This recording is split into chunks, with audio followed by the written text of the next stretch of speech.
நம்ம பார்க்க போகிற டாபிக் வந்து ஹெட்ஸ், ஹால்வாக்ஸ் அண்ட் லினர்ட் அப்சர்வேஷன்ஸ் அப்படிங்கிற ஹெட்டிங் பார்க்குறோம்.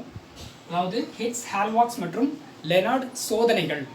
அதாவது நம்ம பார்க்க போகிறது வந்து 3 எக்ஸ்பிரிமெண்ட்ஸ் பார்க்குறோம். இந்த 3 எக்ஸ்பிரிமெண்ட்ஸுமே ஃபோட்டோ எலக்ட்ரிக் எஃபெக்ட் அப்படிங்கிற ஒரு சோதனையை வந்து தெளிவாக விளக்கிறதுக்காக செய்யப்பட்ட சோதனைகள். இதில் ஃபோட்டோ எலக்ட்ரிக் எஃபெக்ட் அப்படின்னா என்ன அப்படின்னு நம்ம சிம்பிளாக பார்த்துருக்கோம். ஒரு உலோகத்தினுடைய சர்ஃபேஸ் கன்சிடர் பண்ணுறோம் இல்லையா, மெட்டல் சர்ஃபேஸ் இருக்குது. இந்த மெட்டல் சர்ஃபேஸ் மேலே எலக்ட்ரோ மேக்னெட்டிக் வேவ் ஏதாவது ஒன்று மோதுதுன்னு வச்சுக்கலாம், மின்காந்த அலை. இந்த உலோகத்தினுடைய புறப்பரப்பிலிருந்து எலக்ட்ரான்கள் வந்து விடுவிக்கப்படுது. இப்போ இந்த எலக்ட்ரோ மேக்னெட்டிக் வேவ்ஸ் அப்படிங்கிறத முதல்ல கண்டுபிடிக்கிறதுக்கு சில சயின்டிஸ்ட் வந்து ட்ரை பண்ணுறாங்க. அதாவது மின்னூட்டமற்ற அன்சார்ஜ்டு பார்ட்டிகிள்ஸ் வந்து பொதுவாக ஒரு குறிப்பிட்ட திசையில் ட்ராவல் பண்ணும்போது நம்ம எலக்ட்ரோ மேக்னெட்டிக் வேவ்ஸ்ன்னு சொல்கிறோம் இல்லையா, மின்காந்த அலைகள். இந்த மின்காந்த அலைகளை வந்து கண்டுபிடிக்கிறதுக்கு முதல்ல வந்து ஹெட்ஸுங்கிற சயின்டிஸ்ட் வந்து ட்ரை பண்ணார். இதுக்கு முன்னாடி மேக்ஸ்வெல்ங்கிற சயின்டிஸ்ட் வந்து ப்ரிடிக்ஷன் மட்டும் கொடுத்துருந்தார். அதாவது மின்காந்த அலைகள்னு ஒன்று இருக்க முடியும், அதுக்கு இந்த கேரக்டர் இருக்கும் அப்படிங்கிறத வந்து அஷ்யூம்ஷனில் சில கால்குலேஷன்ஸ் மூலமாக சில ஈக்குவேஷன்ஸாக அவர் வந்து சொல்கிறாரு மேக்ஸ்வெல் அப்படிங்கிற சயின்டிஸ்ட். ஸோ மேக்ஸ்வெல் சொன்ன கான்செப்டை வந்து எக்ஸ்பிரிமெண்டலாக ஒரு எலக்ட்ரோ மேக்னெட்டிக் வேவை ஜென்ரேட் பண்ண ட்ரை பண்ண சயின்டிஸ்ட் தான் ஹெட்ஸ். ஸோ ஹெட்ஸ் வந்து அதுக்காக எக்ஸ்பிரிமெண்ட் பண்ணும்போது ஆக்சுவலாக அவர் ஃபோட்டோ எலக்ட்ரிக் எஃபெக்ட் அப்படிங்கிற ஒரு விளைவை வந்து கண்டுபிடிக்கிறாரு. எலக்ட்ரான்ஸ் வந்து நம்ம ஜென்ரேட் பண்ணலாம் அப்படிங்கிற ஒரு விளைவை கண்டுபிடிக்கிறாரு. பட் அதுதான் கண்டுபிடிச்சோங்கிறதே அவருக்கு வந்து தெரியாமல் அவர் செஞ்ச எக்ஸ்பிரிமெண்ட்டு தான் இது. ஸோ இதோட எய்ம் ஆஃப் தி எக்ஸ்பிரிமெண்ட் வந்து to produce the electro magnetic wave இல்லையா, லெபார்டரியில் எலக்ட்ரோ மேக்னெட்டிக் வேவை கிரியேட் பண்ணணுங்கிறது அவரோட எய்ம். பட் ஃபைனலாக அவர் கண்டுபிடிச்சது வந்து ஒரு மிகப்பெரிய ஒரு எஃபெக்ட். சரி, இதில் ஃபஸ்ட் அவரோட எக்ஸ்பிரிமெண்ட், ஹெட்ஸோட எக்ஸ்பிரிமெண்ட் பார்த்தா அவர் ஃபோட்டோ எலக்ட்ரிக் எஃபெக்டை எப்படி கண்டுபிடிச்சாரு அப்படிங்கிறத நம்ம புரிஞ்சிக்க முடியும். எக்ஸ்பிரிமெண்ட் என்ன அப்படின்னு பார்த்தீங்கன்னா, இதில் வந்து ஒரு எக்ஸ்பிரிமெண்டல் செட்டப் வந்து உங்களுக்கு நான் சொல்லிடுறேன். எக்ஸ்பிரிமெண்டல் செட்டப்பில் வந்து என்ன எடுக்கிறாங்க அப்படின்னா, ஒரு பேட்ரி வந்து நம்ம கன்சிடர் பண்ணிக்கலாம். இந்த பேட்ரியிலேருந்து ஒரு இண்டக்ஷன் காயில் வந்து கொடுக்குறாங்க. இது வந்து ஒரு இண்டக்ஷன் காயில் வந்து இங்கே நம்ம எடுத்திருக்கோம். ஸோ ஹை பொட்டன்ஷியல் டிஃப்ரென்ஸ் இந்த இண்டக்ஷன் காயிலுக்கு வந்து கிடைக்குது. இது வந்து பார்த்திங்கன்னா இதிலேருந்து நம்ம கனெக்ஷன் எடுத்து நேரடியாக ஒரு லார்ஜ் மெட்டாலிக் ஸ்பியர் கூட கனெக்ஷன் கொடுத்துட்றாங்க. இந்த லார்ஜ் மெட்டாலிக் ஸ்பியர்லேருந்து நெக்ஸ்ட்டு வந்து கனெக்ஷன் எடுத்து ஸ்மால் மெட்டாலிக் ஸ்பியர்ஸில் கனெக்ஷன் கொடுத்துட்றோம் நம்ம. ஸோ இந்த பேட்ரி வந்து ஹை பொட்டன்ஷியல் டிஃப்ரென்ஸ் அப்ளை பண்ணுற ஒரு பேட்ரி நீங்கள் எடுத்திருக்கீங்க. So when you are applying the high potential difference to the coil, and the coil will provide the enormous amount of energy to the large spheres. So அப்போ இந்த ஸ்பியருக்கு கிடைக்கிற அந்த energy, potential energy முழுக்க அடுத்தது எதுக்கு transfer ஆகும், இந்த small ஸ்பியருக்கு transfer ஆகுது. அப்போ இந்த ஸ்மால் ஸ்பியருக்கு நடுவில் இருக்க ஏர் மாலிகூல்ஸ், இதுக்கு நடுவில் ஏர் மாலிகூல்ஸ் ட்ராவல் ஆக ட்ரை பண்ணும்போது லார்ஜ் பொட்டன்ஷியல் டிஃப்ரென்ஸ்க்கு அக்ராஸாக ஒரு ஸ்மால் ஒரு கேப் வழியாக அது ட்ராவல் பண்ணும்போது அயனைசேஷன் நடக்குது. அதாவது ஒரு ஆட்டம் இருக்குது அப்படின்னு எடுத்துக்கிட்டிங்கன்னா, ஆட்டமோட அவுட்டர் மோஸ்ட் ஆர்பிட் எலக்ட்ரான் வந்து என்ன ஆக ஆரம்பிக்கும், ரிலீஸ் ஆகிடும். அப்போ ஆட்டம் வந்து என்னவா மாறிடும், பாசிட்டிவ் அயானாக கன்வெர்ட் ஆகிடும். ஸோ அயான்ஸ் ப்ரொடியூஸ் ஆகுது. இந்த அயான்ஸ் வந்து இந்த இடத்துல ஒரு சின்ன ஸ்பார்க்கை ஜென்ரேட் பண்ணுது. இப்போ இந்த ஸ்பார்க்கில் இந்த அயான்ஸ் வந்து முன்னும் பின்னும் ஆசிலேட் ஆகிறதுனால இந்த ஃபார்மேஷன் வந்து நமக்கு கிடைக்குது. இப்போ இந்த இடத்துல கிரியேட் ஆன அந்த ஸ்பார்க்கு ஒரு ரொம்ப மைல்டாக ஒரு சின்ன ஸ்பார்க் ஃபார்ம் ஆகுது.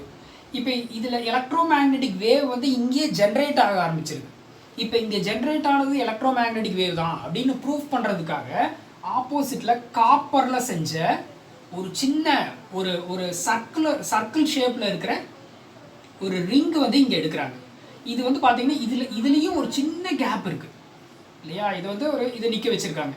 இப்போ பார்த்தீங்கன்னா இது காப்பரில் செஞ்ச இது வந்து காப்பர் ரிங்கு வந்து எடுத்திருக்காரு. இந்த காப்பர் ரிங்குக்கு நடுவில் ஒரு சின்ன கேப் இருக்குது. இப்போ இங்கே இதுக்கு நேராக இங்கே ஸ்பார்க் ஃபார்ம் ஆகுது, இதுக்கு நேராக இங்கேயும் ஸ்பார்க் வந்து ஃபார்ம் ஆகுது. இதுக்கு நேராக வச்சிங்கன்னா இங்கே ஃபார்ம் ஆகிற மாதிரியே இங்கேயும் என்ன ஆகுது, ஒரு ஸ்பார்க் ஃபார்ம் ஆகுது. இப்போ இதில் ஜென்ரேட் ஆகி வந்திருக்கிறது வந்து எலக்ட்ரோ மேக்னெட்டிக் வேவ்ஸோட மூமெண்ட் வந்து இப்போ நம்ம காமிச்சிருக்கோம். இதில் electro magnetic wave, radio waves அப்படின்னு சொல்கிற ஒரு வேவ் வந்து ஜென்ரேட் ஆகி போயிட்டுருக்கு. இப்போது இதில் இந்த ஸ்பார்க்கோட சைஸ் ரொம்ப சின்னதாக இருக்குது அப்படின்னு வந்து அவருக்கு ஒரு பிரச்சனை இருந்துச்சு. இதில் இந்த ரிங், இந்த காப்பர் ரிங்கை கொஞ்சம் நீங்கள் இதுக்கு நேராக இல்லாமல் லைட்டாக நகர்த்திட்டிங்கன்னா இங்கே இருக்க ஸ்பார்க் காணாமல் போயிடும். அப்போ இங்கே ஜென்ரேட் ஆகிற ஸ்பார்க் இங்கே வரணும்னா, ஏன்னா ஸ்ட்ரெயிட் லைனில் தான் எல்லா எலக்ட்ரோ மேக்னெட்டிக் வேவ்ஸும் ட்ராவல் பண்ணும். அப்போ அதோட டைரக்ஷன் மாற்றினீங்கன்னா உங்களுக்கு கிடைக்காம போயிடும். இன்னொன்று, இங்கே இருக்கிற ஸ்பார்க் ரொம்ப சின்ன சைஸில் இருக்குது அப்படிங்கிறனால அவர் அதை இன்க்ரீஸ் பண்ணுறது, சைஸ் ஆஃப் தி ஸ்பார்க்கை ரேஸ் பண்ணி எலக்ட்ரோ மேக்னெட்டிக் வேவ் ஜென்ரேட் ஆகி வந்துட்டுருக்கு அப்படின்னு காமிக்கிறதுக்காக இங்கே வந்து யூவி ரேஸை வந்து விழுக வைக்கிறார். இது மேலே மின்காந்த அலைகளில் ஒன்றான புற ஊதா கதிர்கள், அல்ட்ரா வயலட் ரேஸை இது மேலே விழுக வைக்கிறாரு. இப்போ அல்ட்ரா வயலட் ரேஸ் விழுக வச்சோடனே இங்கே விகரஸாக நல்ல ஸ்பார்க்கோட சைஸ் வந்து இன்க்ரீஸ் ஆக ஆரம்பிக்குது. ஸோ எப்படி ஸ்பார்க்கோட சைஸ் இன்க்ரீஸ் ஆகுது அப்படிங்கிறது அப்போ அவருக்கு புரியலை, ஹெட்ஸுக்கு வந்து தெரியல. இவர் ஜஸ்ட்டு அந்த ஸ்பார்க்கோட சைஸ் இன்க்ரீஸ் ஆகிறதுக்கு அல்ட்ரா வயலட் ரேஸ் சப்போர்ட் பண்ணுதுன்னு நினைக்கிறாரு. பட் இதுக்கு ரீசன் என்ன அப்படின்னு பார்த்தீங்கன்னா, நம்ம இங்கே பார்த்தது தான் அதோட ரீசன். ஸோ இந்த காப்பருங்கிறது nothing but a metal.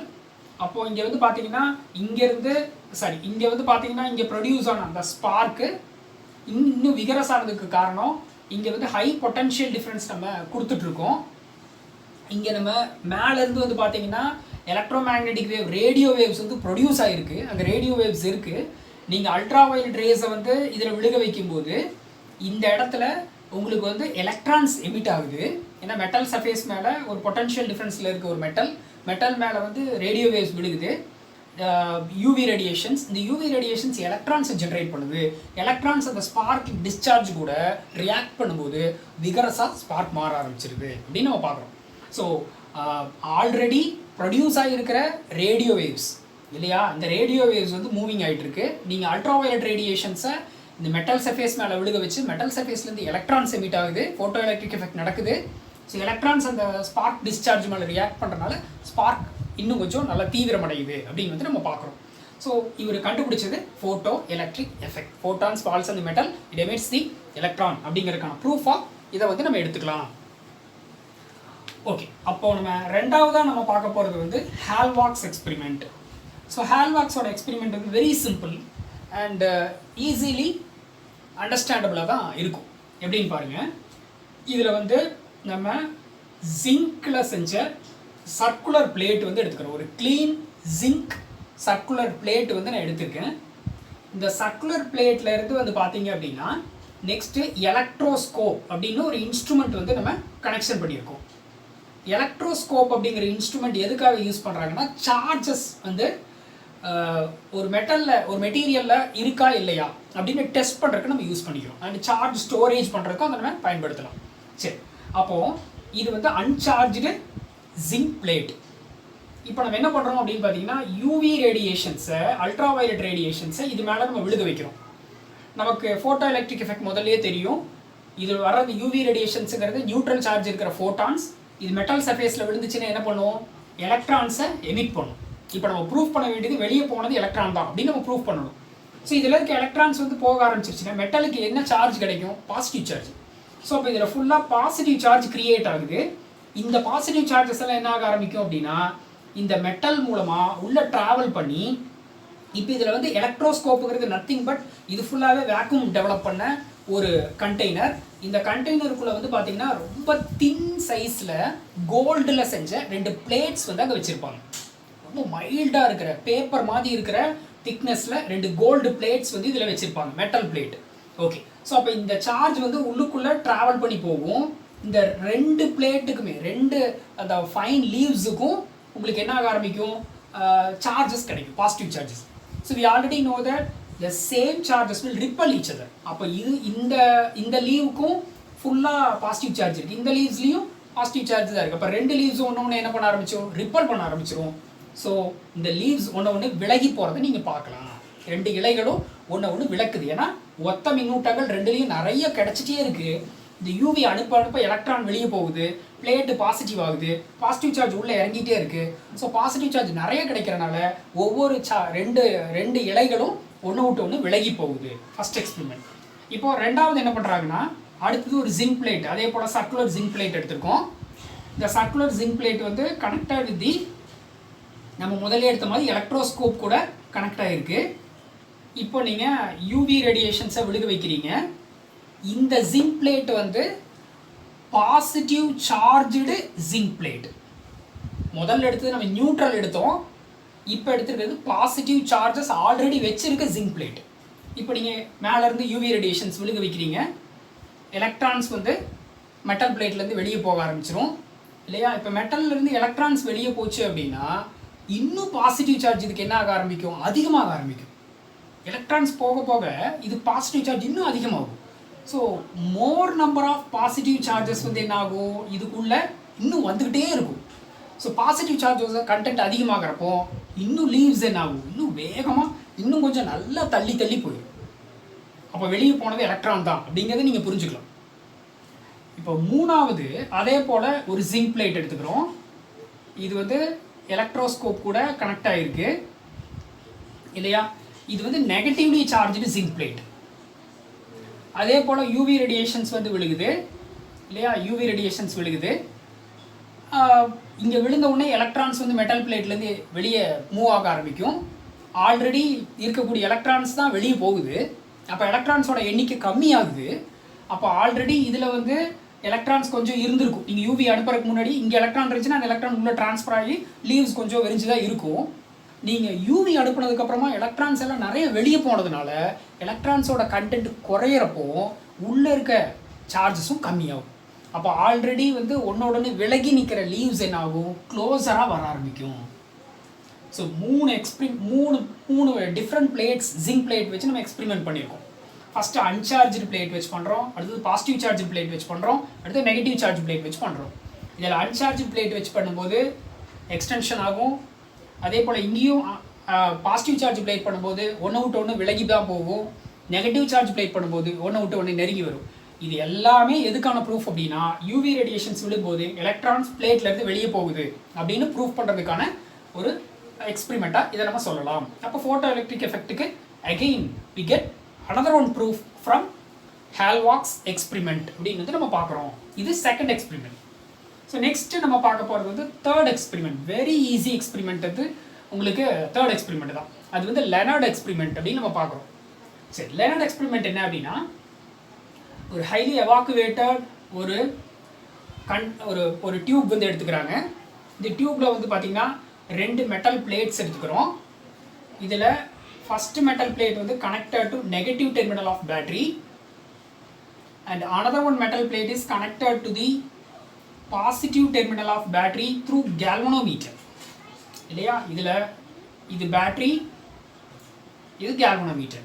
So பேட்டரியோட நெகட்டிவ் டெர்மினல்லேருந்து இந்த பிளேட்டை நீங்கள் கனெக்ட் பண்ணியிருக்கீங்க. இது கேத்தோடு. இந்த plate positive terminal of battery கூட கேல்வனோமீட்டர் வழியாக கனெக்ட் ஆகிருக்கு. ஸோ இது ஆனோடு. இதில் எக்ஸ்பெரிமெண்ட் என்ன பண்ணுறாங்க அப்படின்னா ஃபஸ்ட்டு யூவி ரேடியேஷன்ஸை கேத்தோடு மேலே விழுக வைக்கிறாங்க. அல்ட்ராவயலட் ரேடியேஷன்ஸ் ஒரு மெட்டல் சர்ஃபேஸ் மேலே விழுகுது. ஸோ இது electromagnetic wave. Electromagnetic neutral waves வந்து பிளேட்டில் விழுதுன்னு என்ன ஆகும், மெட்டல் சர்ஃபேஸில் இருக்க எலக்ட்ரான்ஸை அது லிபரேட் பண்ணும். ஸோ எலக்ட்ரான்ஸ் லிபரேட் ஆகுது. ஸோ லிபரேட் ஆகிற எலக்ட்ரான்ஸ் நேராக எங்கே போகும், பாசிட்டிவ் பொட்டன்ஷியல் வச்சிருக்கிற ஆனோட நோக்கி ஓடும். ஏன்னா இது negative charge electron. So it will be attracted by positive plate. So நேராக பாசிட்டிவ் பிளேட்டை நோக்கி போகுது. இங்கே கேல்வனோமீட்டரில் ஒரு டிஃப்ளெக்ஷனை நீங்கள் பார்க்குறீங்க. அப்போ இங்கே வந்துட்டு இருக்கிறது எலக்ட்ரான் அப்படிங்கிறது நமக்கு தெரியுது. ஸோ சப்போஸ் கன்ஃபார்மாக இது எலக்ட்ரான் தானா அப்படின்னு ஒரு டவுட் வந்துச்சுன்னா இங்கே விழுக வைக்கிற யூவியை ஆனோடு மேலே விழுக வைங்க. கேத்தோடுக்கு பதிலாக ஆனோடு மேலே யூவி ரேடியேஷன்ஸை விழுக வச்சிங்கன்னா இங்கே எலக்ட்ரான் வெளியே வந்தாலும் ஆப்போசிட்டுக்கு போக முடியாது. ஏன்னா இது negative charge plate. So negative electrons நேராக அதை நோக்கி போகாது. இன்னொன்று பாசிட்டிவ் பிளேட் அதை விடாது. அதுக்கிட்டே பாசிட்டிவ் பொட்டன்ஷியல் இருக்குது. So it will not be ready to release the electron, liberate the electron. At the same time, the cathode not ready to accept the electron. Already it is having negative potential. So அப்போது வெளியே electron வராது. இங்கே கேல்வனோமீட்டரில் deflection கிடைக்காது. அப்போது கேல்வனோமீட்டரில் deflection வேணும். உங்களுக்கு photo electric கரண்ட்டை நீங்கள் க்ரியேட் பண்ணணும்னா யூவி ரேடியேஷன்ஸ் கேத்தோடு மேலே விழுகும். அப்போ நெகட்டிவ் பிளேட் எலக்ட்ரானை கொடுக்கும், பாசிட்டிவ் பிளேட் ரிசீவ் பண்ணும். You will get the electric current. That's all. So இது வந்து ஃபோட்டோ எலக்ட்ரிக் எஃபெக்ட்டுக்கு தேர்ட் ப்ரூஃப். அப்போ மொத்தம் 3 எக்ஸ்பெரிமெண்ட்டுமே ஃபோட்டோ எலக்ட்ரிக் எஃபெக்ட்டுக்கானது தான். ஆனால் ஃபஸ்ட்டு ஃபோட்டோ எலக்ட்ரிக் எஃபெக்டை டிஸ்கவர் பண்ண சயின்டிஸ்ட் யார் அப்படின்னா ஹெட்ஸ் அப்படிங்கிற சயின்டிஸ்ட். ஹால்வாக்ஸ் அண்ட் லெனார்டு வந்து அதை ப்ரூஃப் பண்ணுறாங்க அப்படின்னு நம்ம பார்க்குறோம். ஸோ ஒரு 5 மார்க்கில் நமக்கு கேட்கக்கூடிய ஒரு லென்த்தியான தியரி பேஸ்டாக இருக்கக்கூடிய ஒரு கொஸ்டின். Thank you students.